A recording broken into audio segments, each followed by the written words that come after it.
Bismillahirrahmanirrahim. Alhamdulillah Rabbil oh, excuse me. Alhamdulillah Rabbil Alameen. Akibatun lil Mustaqim. Wala Ruhwana ala ila dalimin. Muhammadan wa Sayyidina Mekbubana kana Sayyid Mursaleen Salawatu. Allah Ta'ala wa salamuhu alayhi. Assalamu alaikum rahmatullah katu. Lil Ikhwani Rati fi Deen. Wassalamu mani ala mani teba huda lil Ikhwani Wati fi Afrika, Europa, wa America, Caribbean, wa kuli makan. Hailin wa salim bikum. How you doing today, my brothers and sisters, everywhere you may be? And I will touch on a topic that has to do with any person who's African in this regard and Muslim. But I'm targeting my community, the Futafula community, because of all of the negativity that is surrounding, this community. And when people are beaten up, a prime example, you look at the black men in America, they have been beaten up for 400 years. They are still trying to come to grips on what they are. They are born in America, but then they're not American. As you heard me talk about, they're black, but they're not African either.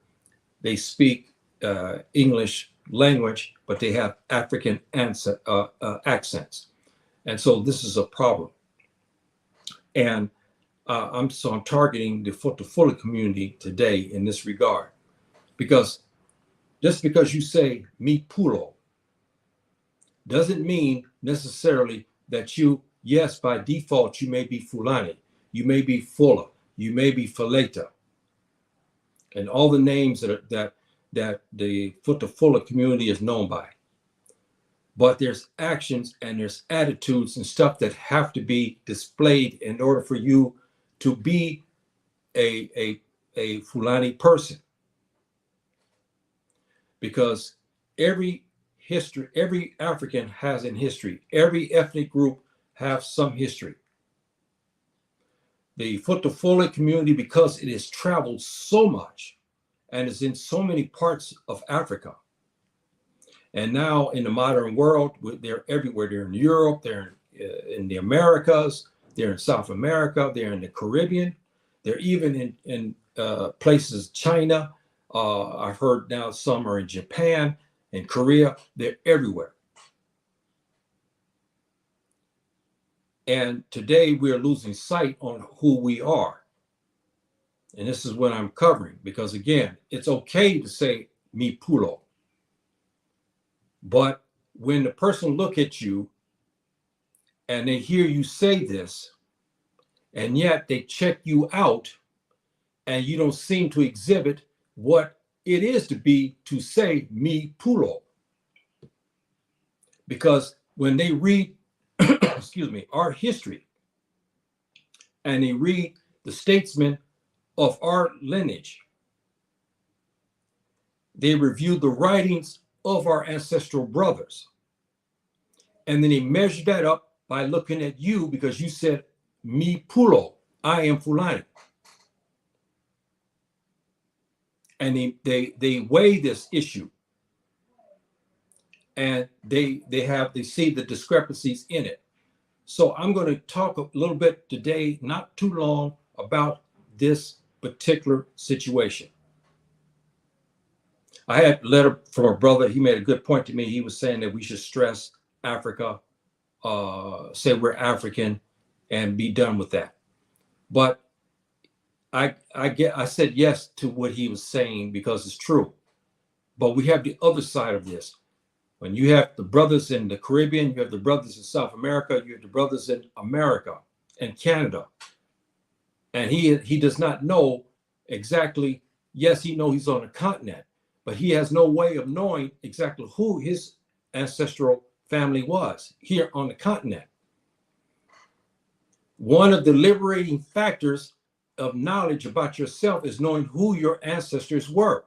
Just to say Africa is not good enough, because Africa has variety of people in it, and languages and cultures.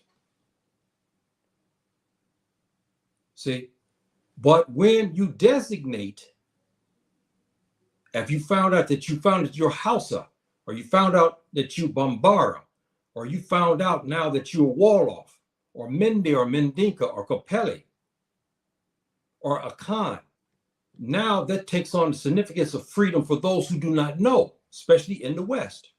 And it takes on that significance. See, so this is why many in America in particular, they look at us and they hear African American and they kind of ha ha ha ha, because they know Africa is a big place. But they want to know, where in Africa are you from and who is your ancestors? See, that's the difference. Like I was trying to explain to the brother who wrote me. He was correct, yes, as to keep the cohesion of the continent true. But we have to look at reality, and our groups matter. If it didn't matter, we would not have the ethnic strife we have today, especially against the Futafula community. And when I see some of the young generation today, and you see them, they proudly say, "Me Pullo," yet and still they don't even know their history. If you ask them a question about the great Fula empires, they cannot tell you anything about that. If you ask them about what happened in Sudan, they cannot tell you about that. They can't, when you ask them, what about the great history and all the people that came out of the Takurura region, they cannot talk to you about that. All they can say is, "Me Pullo." That's not good enough.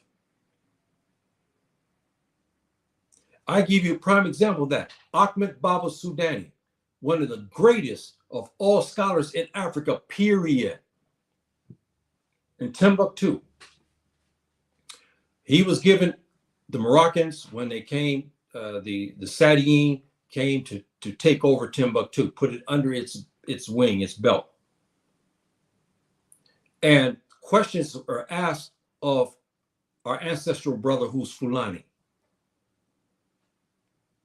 And when they asked him a question about the region where he, about, because he's a scholar, and they asked him some questions about who he was, he didn't say African, even though he is in Africa. He first said, "I am Ahmed Baba." His name is, he's got about 10 words, names, but I shortened it. He said Ahmed Baba Sudani. Some accounts have it where he's also added Fulani in it as well, because he wanted the Moroccans who came to invade, to take over Timbuktu, he wanted them to understand, because a question was asked. He's a scholar in Islam, and he's Fulani. They want to ask him a question. Who are you? Because he's a scholar. They want to see his scholarship and how he can answer that. He didn't say he's African, because it's funny. Everybody said, "Hey, look, we're in Africa." Yes, but I want to know who you are. So he answered it. And it's all been studying and understand Bilad and Sudan, the land of Black people, in the Western Corridor in particular. Okay, the Western Corridor, many of our greatest scholars took the last name Sudani, meaning Black man. And they also took Fulani as a designation also of pride. To say, yes, I'm African, I'm on this continent, but I'm Fulani. My kinship is big. We had sultanates, we had emirates. We are a great people. We're the first people who took Islam. It's us who spread out Islam through West Africa, through the Savannah, and through the Sahara. This is how you answer that question. You can't answer that question if you're sitting in Mali, you sitting in the Western Corridor area region and say African. That's not good enough. Ahmed Baba explained that. It's not good enough to say African. He said, I'm Ahmed Baba Sudani Fulani. And many of our greatest scholars, many of our leaders and our sultans and amirs said, use the last al-Sudani, al-Fulani, meaning I'm a black man and I'm Fulani. And I'm hoping that you understand where I'm getting. Now, don't switch this around, brothers and sisters. Again, yes, we're on this African continent. I'm African and I'm Muslim. I'm Muslim first. But I'm trying to get you to understand significance of who you are. And if you are from the Futafula community, you have a special designation because you're everywhere. You are everywhere on this continent. And people don't understand who you are. So you need to explain to people who you are, because the history of the Futafula community is so big, so massive, that you have to discuss that and you have to know who you are. When a young Fulani brother says, me Pullo, and you have an African American in America, he hears these words, but he doesn't understand these words because he doesn't speak Pular. He doesn't speak the Messina dialect. He doesn't speak the Sudani Fulfulde dialect. He doesn't speak any of the dialects. He hears this word. Then he asks you, who are you? Then you say, I'm Fulani. But then when he asks you a question, he says, yeah, you say you Fulani? Well, tell me about the people. You can't explain it. You can only say, I'm me Pullo, and my father has 100 cattle, or I have this. He's African American. He's Caribbean. He doesn't understand because he's been stripped of this history. So he's asking you because you're on the African continent. You're living in Africa. You say, me Pullo. So he's asking you because he wants to know. He wants to understand. And when you can't give him the answer, he looks at you just like we look at the African Americans. The Africans look at the African Americans. And when you talk to them and you ask them a question, well, okay, who's your great grandfather? They don't know. Well, where did you come from? I don't know. We as Africans on the continent look at them and try to figure out, well, what's up with them? The same thing that the African Americans and the Caribbeans look at the Africans on the continent. When they say, I'm Hausa, and then you ask the question, okay, well, I don't know about the Hausa people. And they can't explain it. They can't even explain the history. You understand what I'm talking about, brothers and sisters. It's important. My brothers in comments, please hold on. I'll get to you and acknowledge you in a few minutes. Assalamu alaikum. Be patient with me till I get this last point. Then I'll get to the comments. So to bridge this gap is knowledge.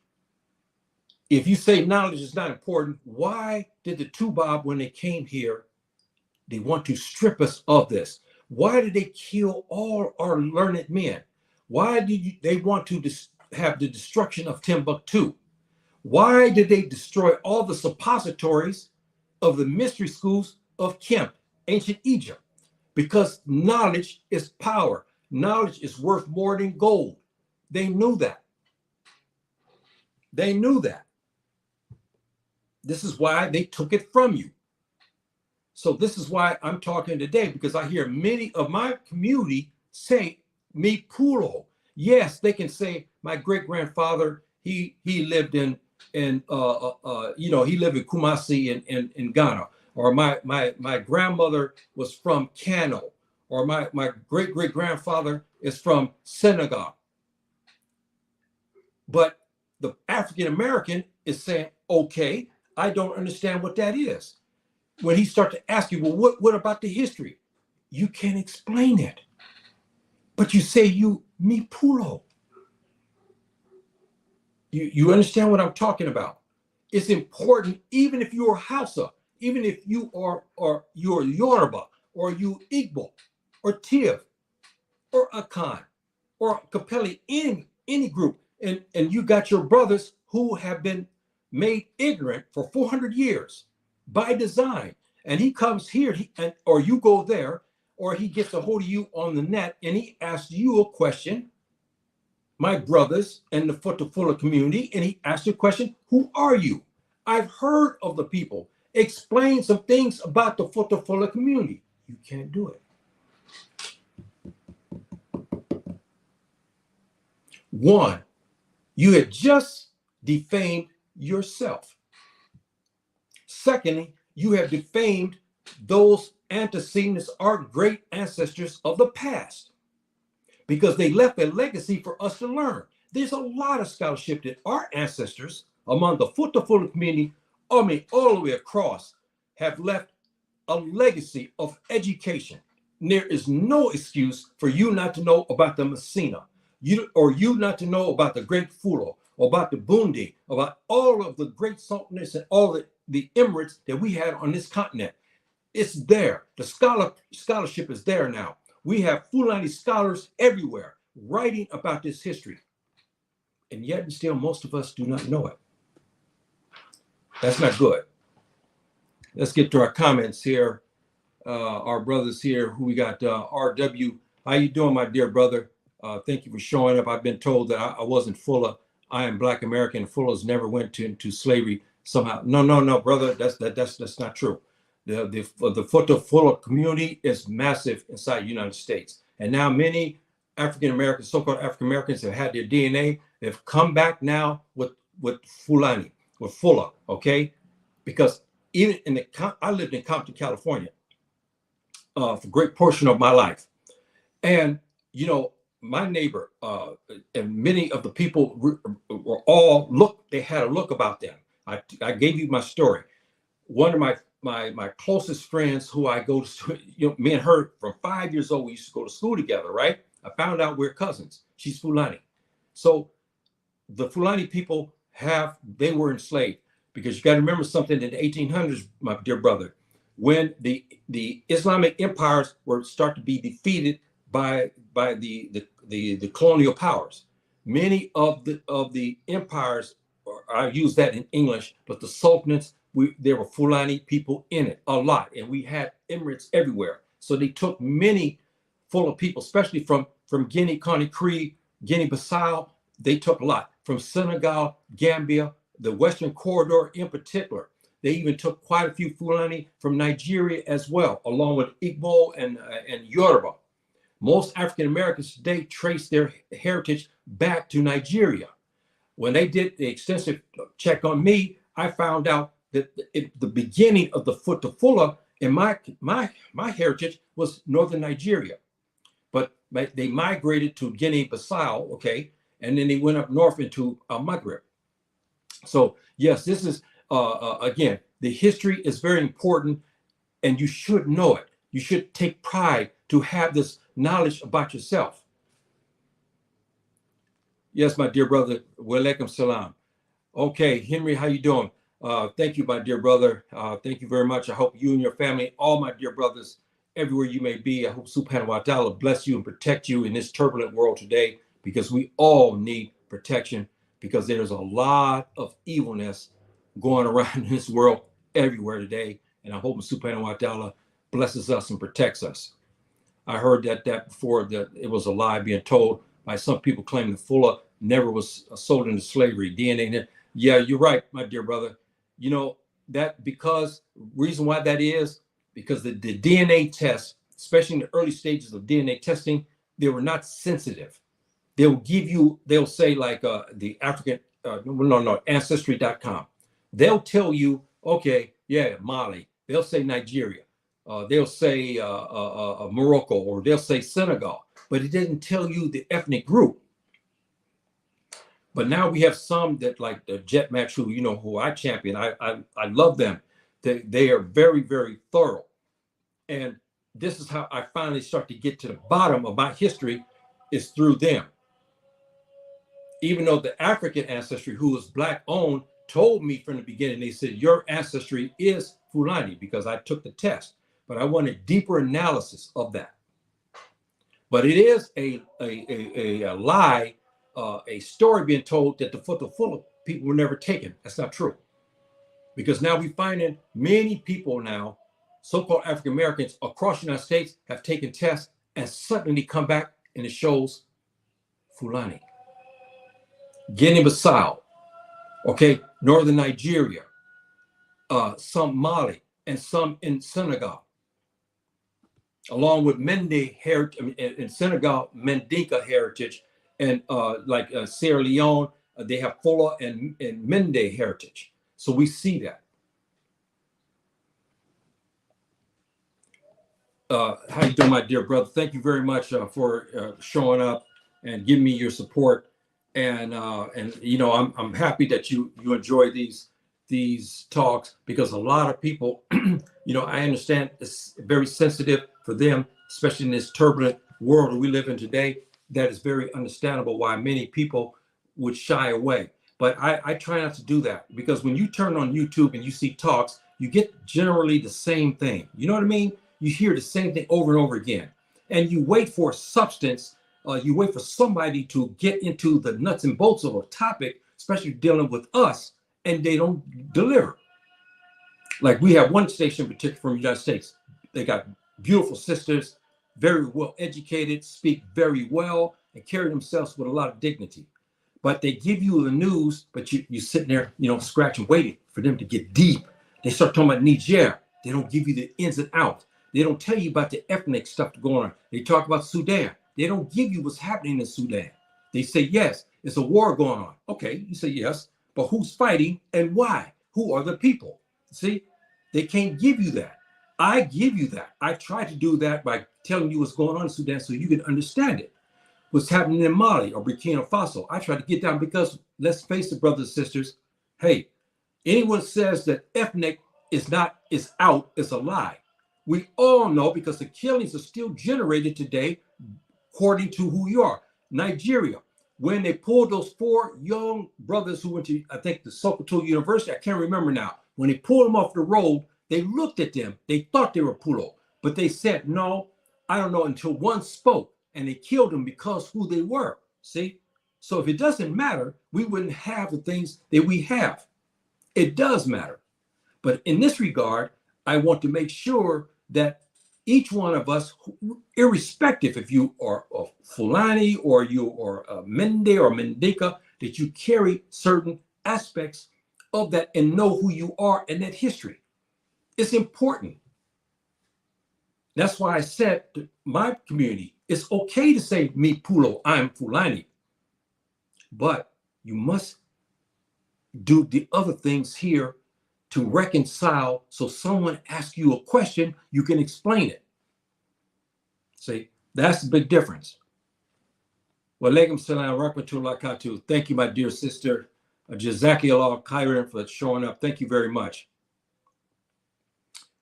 Yeah, my dear brother Jetman said, yes, that's another mixture too. I think our brother here, he's not here today, Marcus out of the United States, he has this kind of heritage as well. And there's some other brothers that have this Fulani Hausa heritage as well. Very interesting. And from Guinea-Bissau, that's where the second stage of my heritage is, Guinea-Bissau as well. I don't think you can be Muslim, black or black Muslim if you look at the history and understand hidden one, or worship one. And it's, I don't know, it is inseparable with seeing history. I don't think you can be a Muslim black. My dear brother, explain that a little bit better, because I'm having a hard, if we look at the history and understand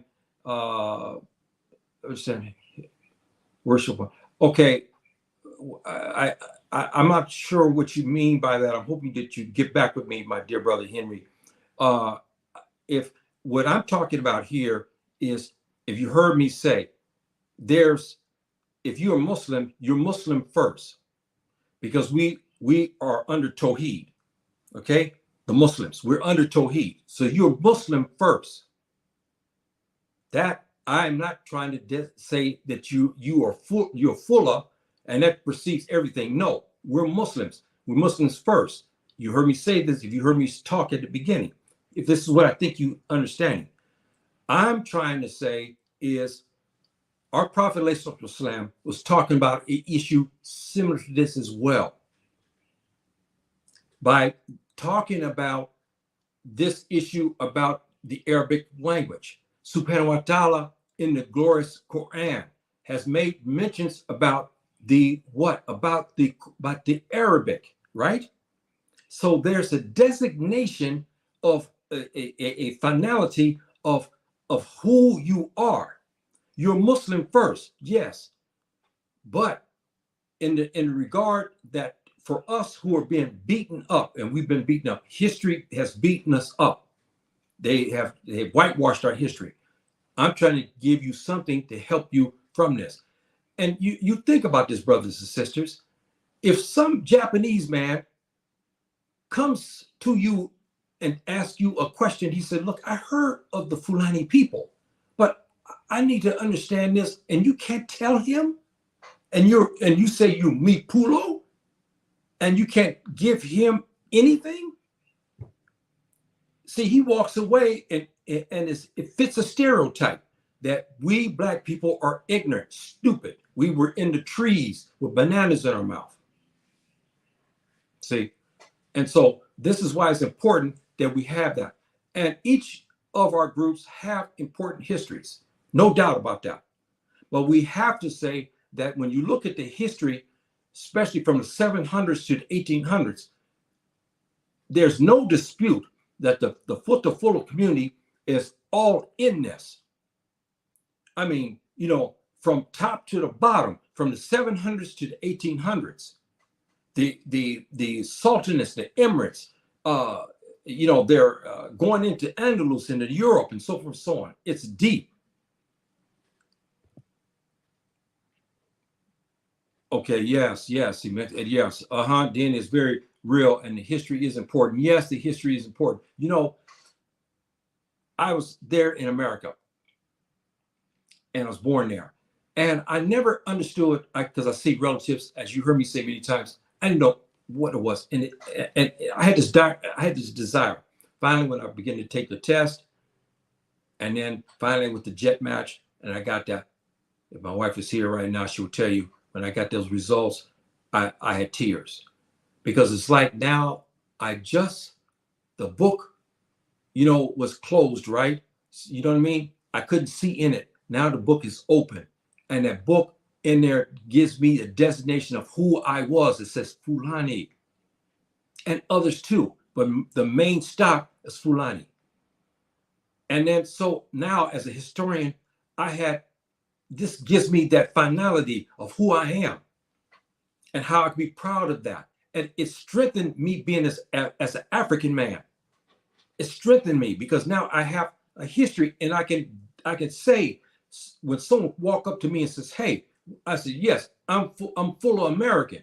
But as our brother said, you should say you're Nigerian American. You say, yes, you could say that. But a learned person will say, okay, you say you're from Nigeria, but what ethnic group? Who was your grandfather?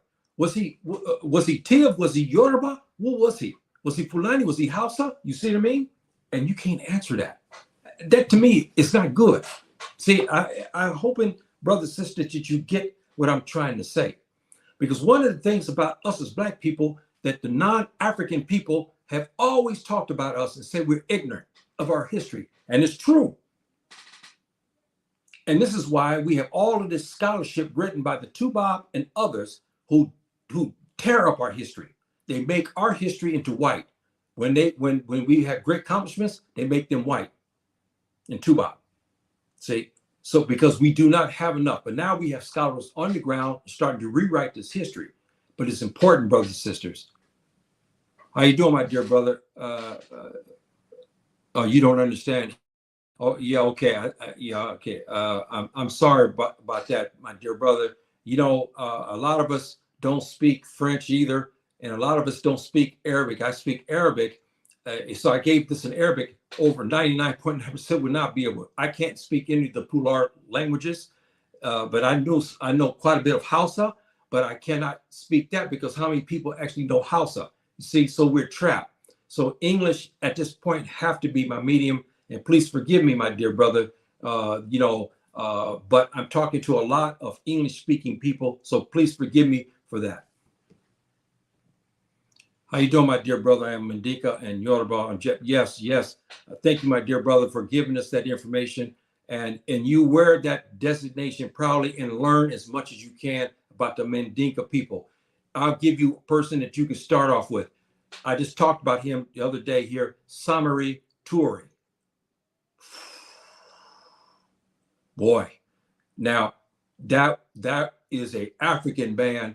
There was something else, okay? Samari Toure, and he was Mandinka. You study your dear brother, your ancestral brother. He is something, okay? He is something else. Okay, now that we know who we are, we can pass the knowledge to our future generation. That is important, brothers and sisters. Thank you for this note here, my dear brother. It's true. We should pass this history on. We were doing that, and then when the colonial period came, they began. It kind of like put a block, didn't it? It stopped us. You remember that? It kind of stopped us, and now we're like ignorant. Okay, and now we started to get this knowledge back after the colonial period. But it's important that we pass on this lineage and we pass on about the history. This is very important. And I'll take one more here. Yes, bless. I will look him. Okay, my dear brother, please look him up. Let me see if I can put his name so I can help you here. Because I just talked about him the other day. There you go, right there. Yeah, and anyone. You can look this ancestral brother up. He was something. He was something else. Okay, I mean, mujahid, scholar, elder, intellectual. This brother was something. And matter of fact, I had a picture of him. In some ways, he looked a lot like me. Me and him have the same kind of beard and even the complexion. And his nose is a little bit bigger than mine, but I have that resemblance of him a lot. And, I loved him from the time I studied in the university about African history. And so my son, I named him Summary. I named him that because I was so much in love about him because of how he fought the French for 20 years with rocks, sticks, bow and arrows, and old muskets. And he was something. His letters he wrote in Arabic language, how he mediated, he was something else. And what he said about the Fula people, again, brothers and sisters, we go back to, again, the knowledge.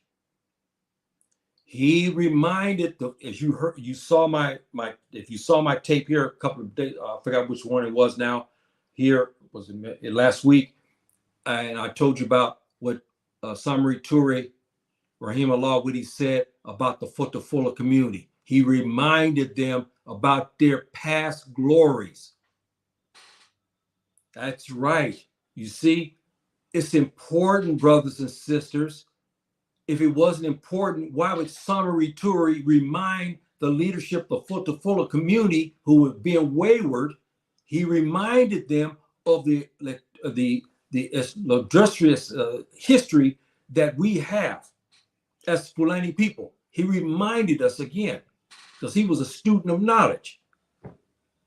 And he was talking about how the Fulani people, how they had, and they were great, and what their devotion to Islam and how they spread Islam and how they had these empires. He reminded the Futafula community of this fact. And this is in the 1800s.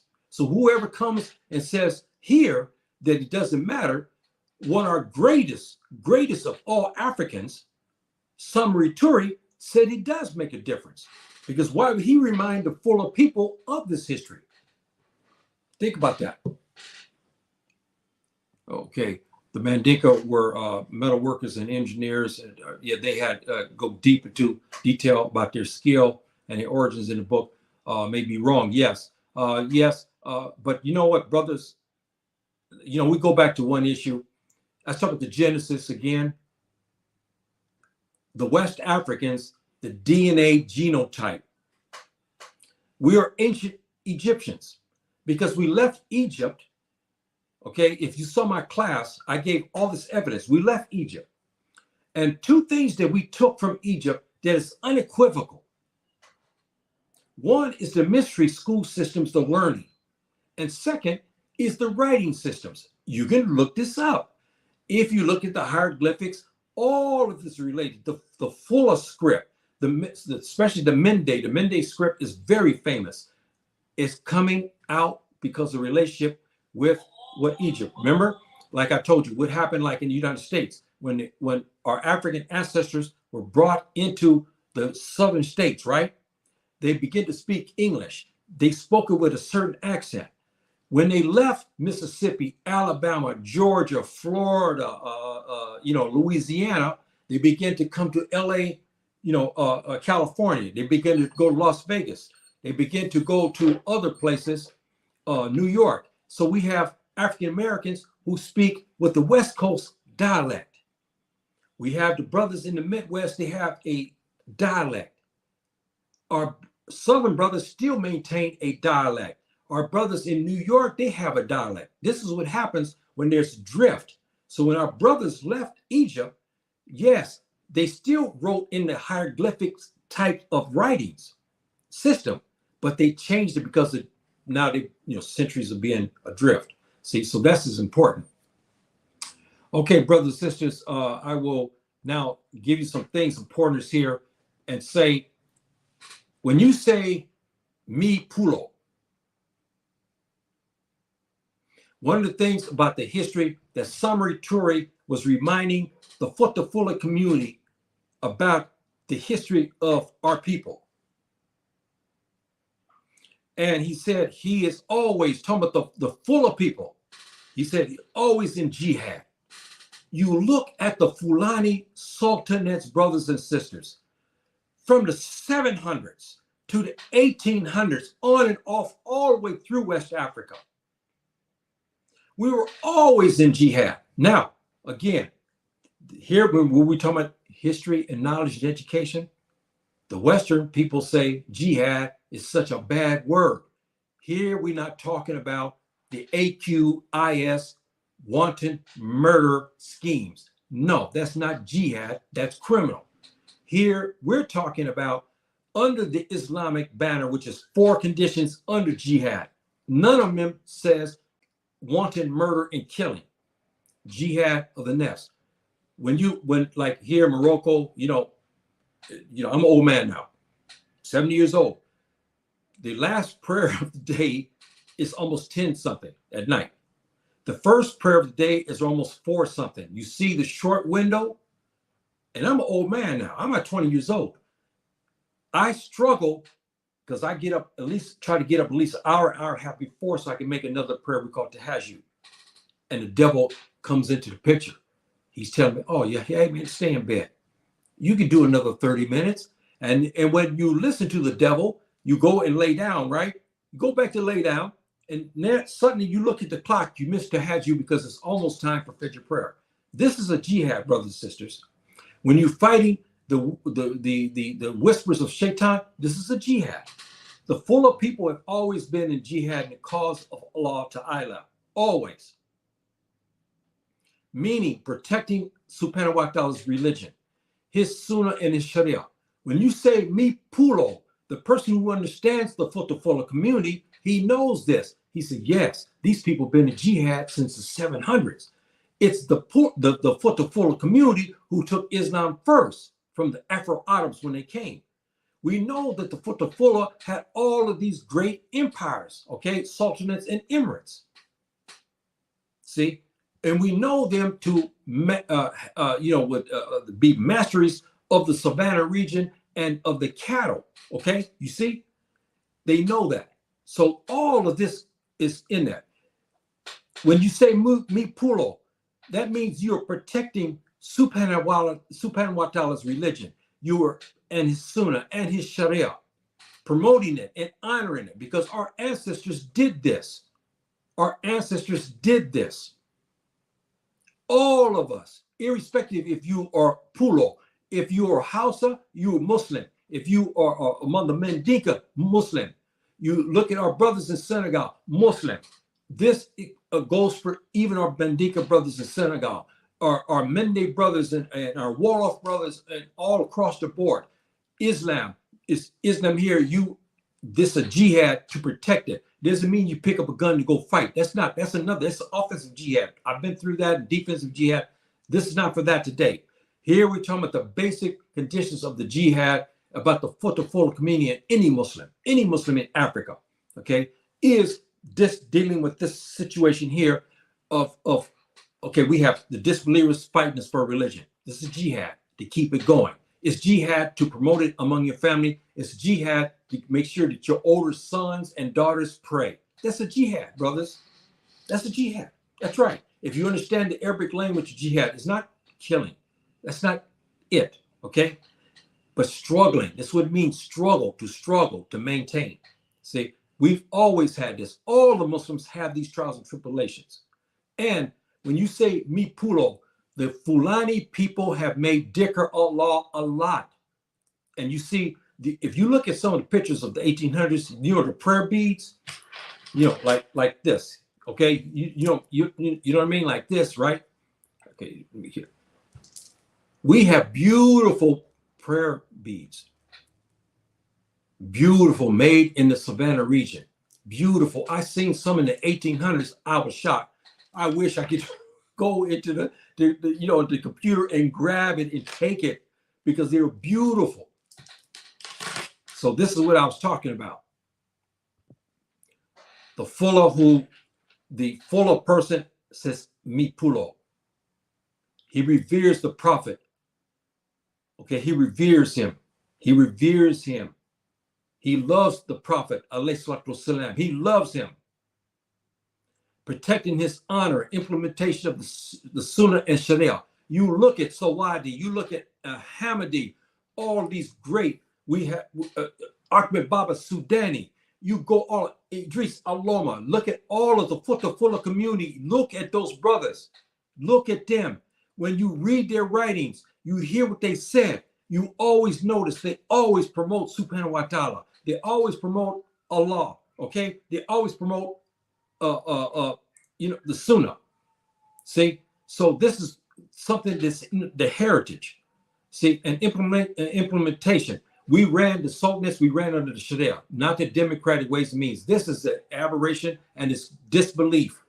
I have to say it that way because Subhanahu wa Ta'ala, if you pick up the Quran, he tells you that to run democratic ways and means is disbelief. But that's another class. See? Okay. And also, now, one of our greatest heritages, now some of our Futafula community are looking down on this, especially some of our learned people who now today look down on this and think this is a poor man's occupation. It is not, because Subhanahu wa Ta'ala rewards the person. Our Prophet was what? He was a shepherd also, wasn't he? Jesus was what? A shepherd. So anyone who comes and tells you that our Futafula boys, young men, and patriarchs who are still tending our cattle, going across the savannah, through the Sahara, through the deltas, okay, and the plateaus, and so forth and so on, that's an inferior work. No, that's not. Our prophet did it. Okay, Jesus did the same thing. See, so protecting our cattle, feeding them, treating them with kindness, with nofret and love. The good Fula Muslim finds the best grazing lands and water for them. This is part of being, when you say mi Pullo. This is part of it. This is part of it right there. The Futafula are known for their fierce protection of the family and its community, and answers the call of jihad. Remember, we talked about that. I just had an article written here. I just studied it. Very interesting. They did this research. I was shocked at this part.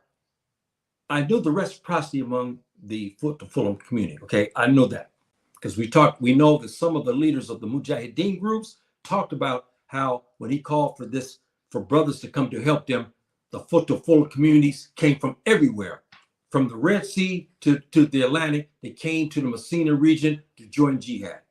They came into the northern Nigeria region to join jihad. We know this. I read a document today about one person who's doing research on this, and he made something very interesting comment.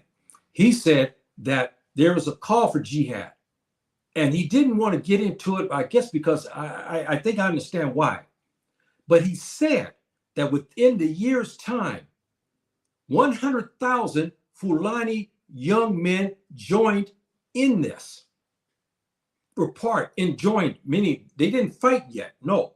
But they gave a pledge to go to fight if it need be. And he counted the numbers as 100,000. See, this is interesting.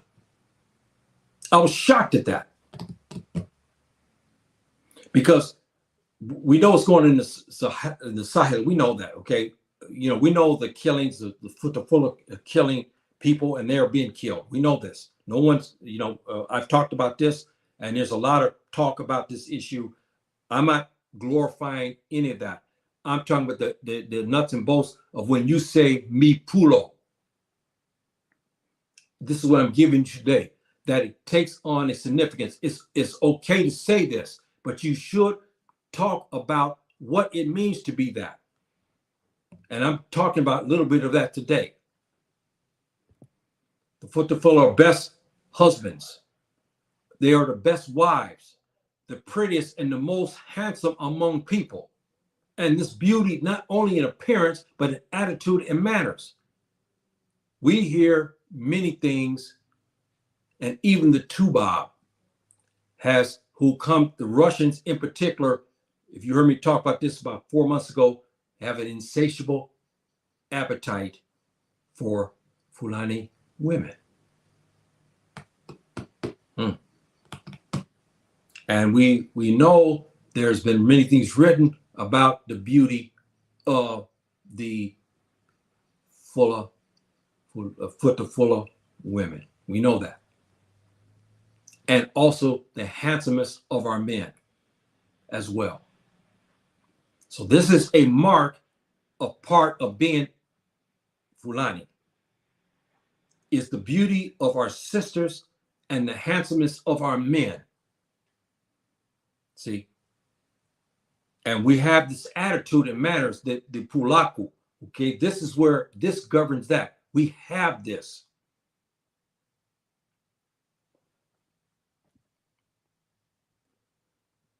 The Pullo respects his elders. This is important, brothers and sisters. And I'm going to do something else on this in another segment as well. Respecting the elders, listening to them. This is a African tradition, period, across. I don't care if it's from the Amazigh people in the north to the Zulus in the south. Respecting your elders is one of the things to be African, period. Be Fula or be Hausa or Mendinka or Mende. If you disrespect your elders, this is a major sin, and now we're not talking about a old man who's running around here robbing people or attacking girls, or we're not talking about the criminal element. I'm not talking about that. I'm talking about the generalization of our elders who came before us. We respect them. Why do we say Baba? The Tubab doesn't have this designation. The Mexicans don't have this designation. The Japanese, as cultured as they don't have this. They have something similar, but they don't have quite the same wording like Baba. And Baba is generated all the way from the Amazigh people here in Morocco, all the way to the Zulus in Azania, as we know, South Africa. See, we're loving and respecting our elders, listening to them, seeking their advice. He honors and he speaks respectfully to them. When you go to your elders, we're not talking about certain circumstances where human beings, we have arguments with our fathers and our uncles. This is a normal thing. We're human beings. But as a general rule, we speak respectfully to them. When he says, mi Pullo, he knows he learns from his elders. He always protects the scholars, elders, and our herdsmen. This is part of it, brothers and sisters. Also, if you are Futa Toro, you should be protecting your brothers, your herdsmen. And our herdsmen brothers should be protecting our Futa Toro brothers. Because you're still Fulani. Just because he lives in the city does not mean he's less. And just because he decides he wants to stay in the savannah and tend to cattle, you cannot say that he's less than you. We're both from the Futafula community. So we protect one another. Futa Toro protects the herdsman. Okay, we know this, and vice versa. The Pullo protects his environment. This is important too, brothers and sisters. Those who go across the savannah and across the delta regions, we have to be very careful and selective how we protect the environment, because Subhanahu wa Ta'ala is going to judge us for that, and he punishes us when we hurt the environment. Our African ancestors there in Kemp, in ancient Egypt, they had these 4 laws of opposite that governed the earth: water, air, fire, and land. Protection of the water, protection of the land. The man who says, I'm Pullo, and he's tending his cattle, he's grazing, he must protect the environment. And one of those protections is not overgrazing the land, which some of our people are doing. We know our greatest scholars, we know our greatest herders, they know that over to the east of them, from a certain period of time, say from November to February, the fat is luscious. The grasses are fat and luscious and green and full of nutrients and water. Okay. But we also know there's a rule. When we send our cattle there, we know that we have a turning point. Maybe this area we can graze for 3 months. If we graze for 5 months, we're going to destroy the future crop. This has happened. And we don't talk about that much. This is why we have many problems with many of our herders, because they overgraze. And then when they come back in the new season, there's no grass. And then they start to go further into the farmers. We know the situation like that. But one of the things that we must do when we say mi Pullo is that we protect the environment, that we don't overgraze. We know we have a period. Some areas you graze up for 5 months. Some is only 3 months. Others is 4 months. See, some is even 6 months. You can graze successfully and you'll still have a new grass crop, grazing crop, come back the following year when you come back. But you must not overgraze that. You must seek the help from Subhanahu wa Ta'ala. You know from history that this area here, that the grazing area is only good for 3 months. See, so this is what I'm talking about. Okay, the Pullo educates his family. Our tradition is this, but we've lost it. We have many Fulani people today have no education. They don't have Islamic education nor worldly education. That's not good. That's not good. When you look at all of the sultanates we have, especially the Messina, when you look at them, and especially look at Usman Den Fodio when he had learning centers, didn't he? He had learning centers for the sisters. See, because education matters. And we, as scholars, we have our greatest scholars. We know Fulani. We know many, majority. And we had education. Even our sisters had the education. So this is important.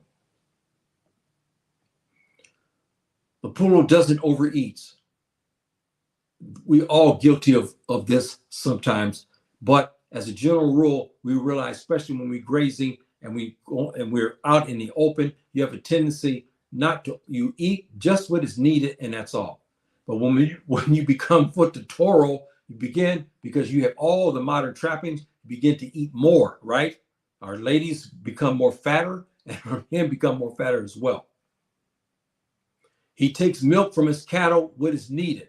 He doesn't take too much. He gives only enough. If he sells the milk to the Futafula and he sells it to others, to the farmers or so forth, so on, he just takes enough only to preserve the rest of this milk. He doesn't slaughter his cattle excessively. He doesn't go to kill a whole bunch of cattle because he knows this is for his family. He knows this is for the city. He knows a wedding is going to take place over here and there's an order, but he has to weigh that. He has to manage that. So, and he said, okay, I can only slaughter maybe up to 20 for this particular time. So he has to manage that. And we, as Futafula people, we should know these limitations and go with it because our ancestors did.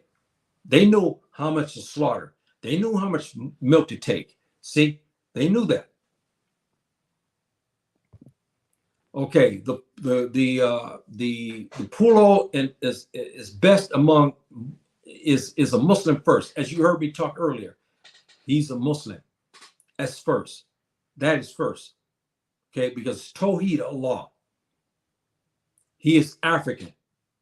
He is Pullo. He works for the betterment of the Muslimin, his community, and he refuses to betray his brother. Why is the reciprocity among the Fulani people so great? Because of the factors there. Yes, we have leaders who they say they're Pullo, but they don't have this, this way about them. They say Fulani only by name. They may even speak a Fula dialect, but they don't exhibit many of the things, you see? And they're not protecting the Futafula community. This is what I'm talking about today. It's okay to say me Pullo, but how about all the stuff I just talked about here? What about all the other stuff? How about protecting our herders? Huh? How about protecting the grazing and enforcing those rules and laws that we had to protect the farmer and the herders? Huh? Many of our leaders don't do that. See, I got a couple of here. Let me see what we got here. Excuse me. Yeah, where we at? Okay. Oh, how you doing, my dear brother? Assalamu alaikum rahmatullahi wabarakatuh. Yeah, my dear brother, thank you very much. Jazakallah khairan. Mustafa, thank you very much, my dear brother, for showing up. We were kings. Yes, I'm married. I hope we can gather and know each other. Yes, that is something I would like to see that as well. You heard my very incendiary talk I had here a couple of days ago. Every day I talk about this issue in my family. And Dangote, our famous, brilliant Fulani billionaire, Nigeria, was livid, but he's a statesman, a classy, very patient man. He was talking about the issue of how he can't travel to many African countries. I mean, that's just it's mind-boggling. And you heard me talk about the same issue. We have riffraff that are allowed to come in, and you see that. Prime example that I'm talking about. Nigeria.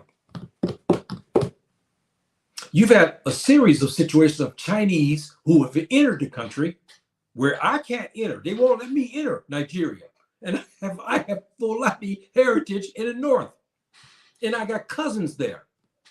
But this Chinese can come into the country, open up stores, and discriminate against Black Africans. Now, how is that? We have Lebanese who've entered into many parts of the coastal West Africa, especially the Gambia and other places, get involved in human trafficking and get involved in prostitution and other things. Most likely, I won't be able to make entry there. Sierra Leone, we have another sizable immigrant population come in, and they've caused some cultural difficulties.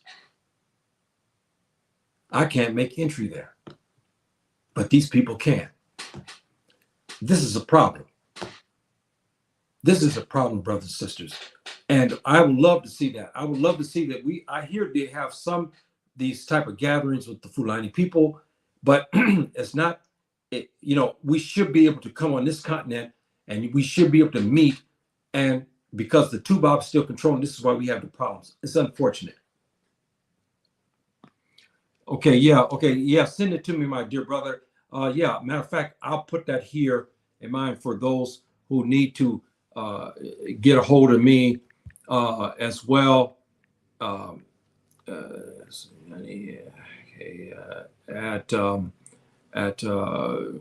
Outlook. Okay, if anybody want to send me a note or something like this, you have a comment or something, you have a question, you can please write me. There's no problem. I try to answer anybody. I prefer Skype, but I understand a lot of people don't use Skype, but that's my where you can get a hold of me. My brothers and sisters, I'm gonna get ready to close here.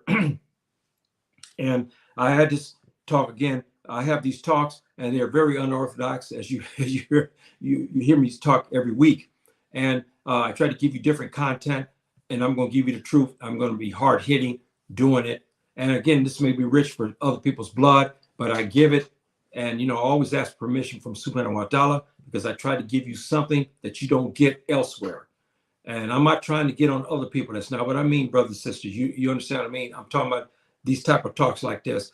How many people of us are talking on YouTube today, talking about the Fulani people and giving the direction for the Fulani people about what you should do and say and how you should act as a part of that community. See, I give you that. I try to give you the history and other things involved, in our history. And so today I thought about this because I heard one brother, on YouTube talking about, he said, "Mi Pullo," but it was a question asked by this one Tubab, which was very interesting. I saw his face because he was talking with pride. "I'm Pullo," he says. I'm from, I forgot what he said. He's from Guinea. I can't recall where he said he was from. Then that Tubab asked him a question. He said, "Well, can you explain to me about this area that's in the corridor region?" And he didn't know how to answer it.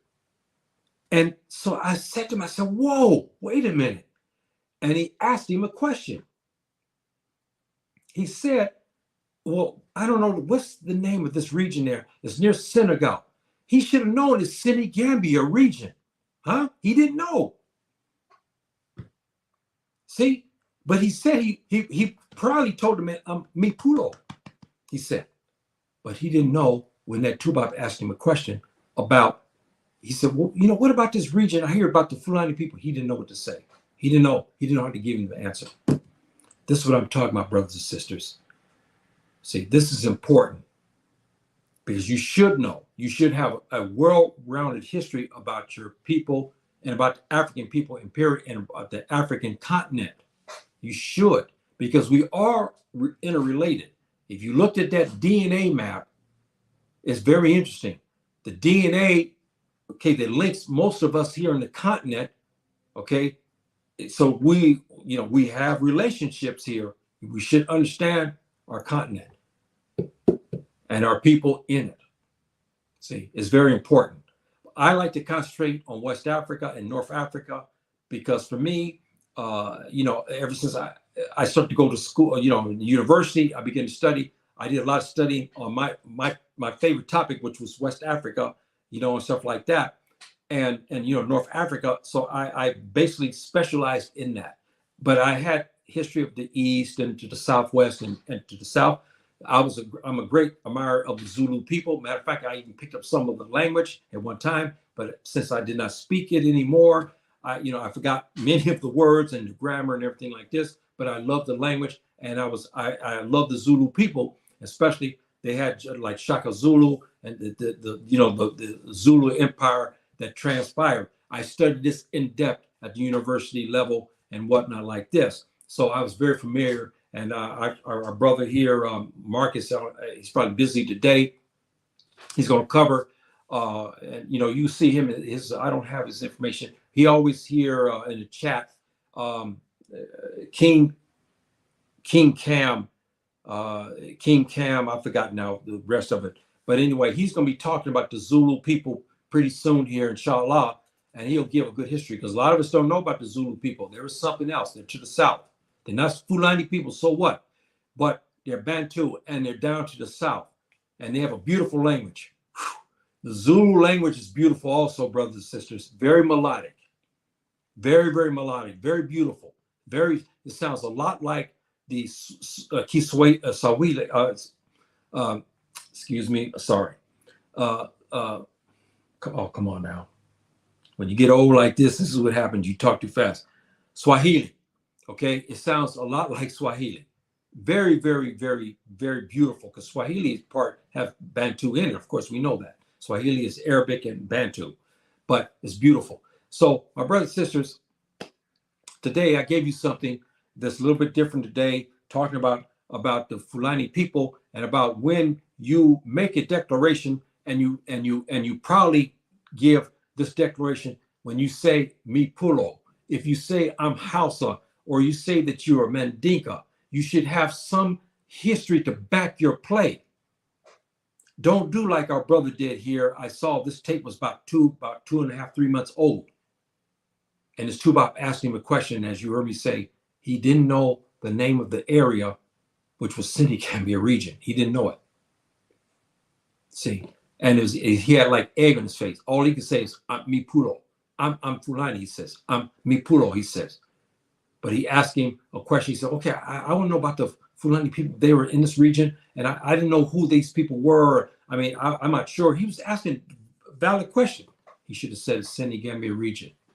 And he should also made the point of saying Takurur, because this was a very vital, and I'll get to them, inshallah, dialect one time in a segment as well. Takurur is very important for our history as the Fulani people. So also with the Seniki people as well, because Takurur is a place where we all gather. The Walla, the Senike, the Sere, the Amazigh people, and the Hapapular are all in this region of was called Takurur. Okay, so again, brothers and sisters, we have an illustrious history here on this continent, irrespective if you're Fulani or not. And you should be proud of that and be cognizant of that and get that history so we can pass it down to our family. Especially when a foreigner person comes to you and asks you a question and you say you're Fulani, but you cannot give him an answer about some of the basic histories about your people. I think, to me, that's almost like malfeasance. And we should rectify that. We know modern times has happened, like in northern Nigeria, we have many of our brothers and sisters are not educated, but that's no excuse because our herders were educated back in the 1700s in the Messina and the great Fula sultanates. Our farmer, the Futafula, all they're all educated, so there's no excuse for that. See, and we have to rectify that. Okay, what we got here? We Were Kings broadcast just subscribed to you. Thank you, my dear brother. Thank you for telling me this. I greatly appreciate that. And you heard me say this for weeks now. When you look at the Mexicans and you look at the Japanese, Chinese, they always back to play. You see Chinese subscribers to Chinese stations well in the thousands. They may not agree to everything that's said, but they support their Chinese brothers. The Mexicans do the same thing. But the black folk don't do this. You notice that? The Mexicans, the Colombians, Bolivians, when they got a brother that's got something, what happened? They back his play. That's interesting, isn't it?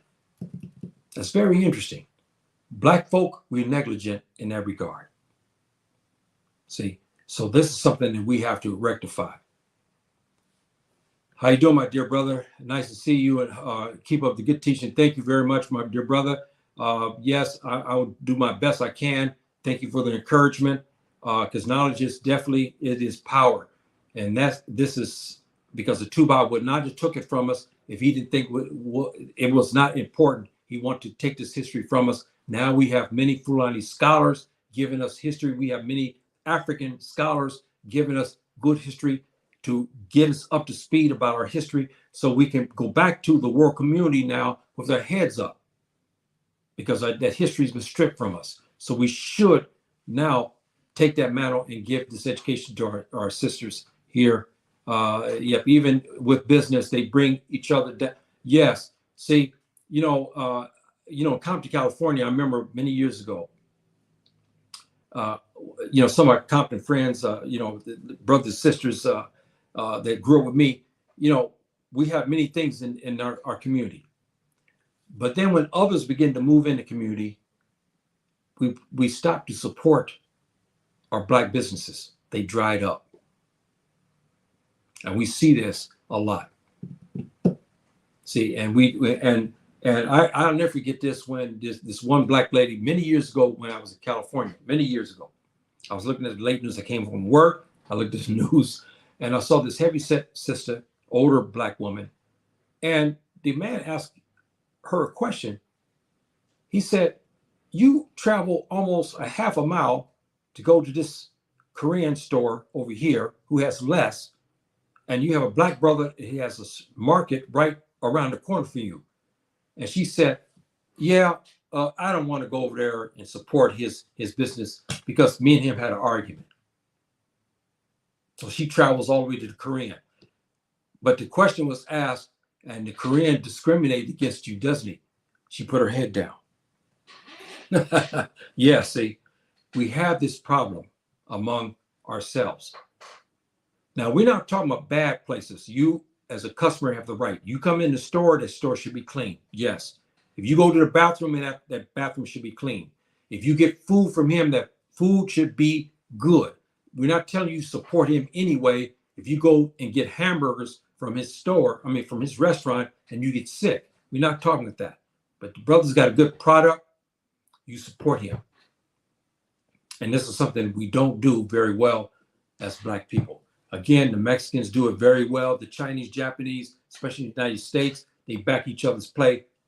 Very hard. Vietnamese as well. The Thai people, you look at them. The Filipinos as well. They got brother who's doing something. You see the support there.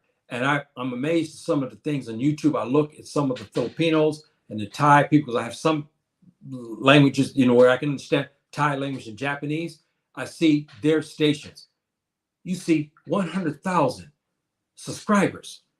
And you look at the content, and the content is okay, but they have 100 subscribers, 100,000. How many Black folk you find with 100,000? That's something to think about, brothers and sisters. So, my dear brothers and sisters, I'm gonna end it here because I got to go pray here. Oh yes, I'm very late here on my Salat al-Maghrib.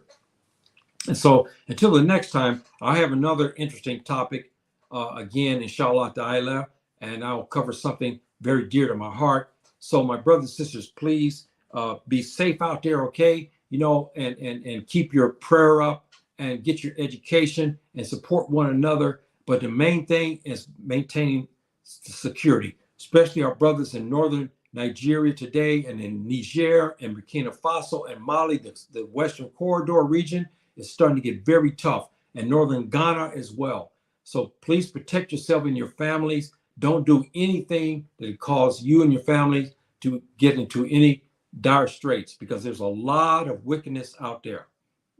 And stay safe out there. Protect your sons and your daughters in particular as well. Our families, make sure that we protect our daughters, that they don't do things to attract the wrong element. And our young sons, we make sure they stay within the guidelines of Islam, and they don't go around gangsters and other miscreants where they can get themselves hurt. Okay, so we should do this all around to protect our families and our husbands, our men. We protect our wives, we protect our families, and make sure that their well-being. Put the food on the table the best way you can, and protect your family, and pray often to Subhanahu wa Taala, and inshallah, bi'idhnillah, He will bless you and me and all of us and everything. And I got one more here. And then I got this here with brother. You said, well, thank you, my dear brother. You said, well, I do my best to do that. And I'm hoping Subhanahu wa Ta'ala keeps me in mind and protects me. And yes, okay, thank you, my dear brother. Thank you very much. And thank all of you for supporting me and showing up today, and those that show up in the future. So I must go now. Anjurama, salamu alaikum, rahmatullahi wa barakatuh.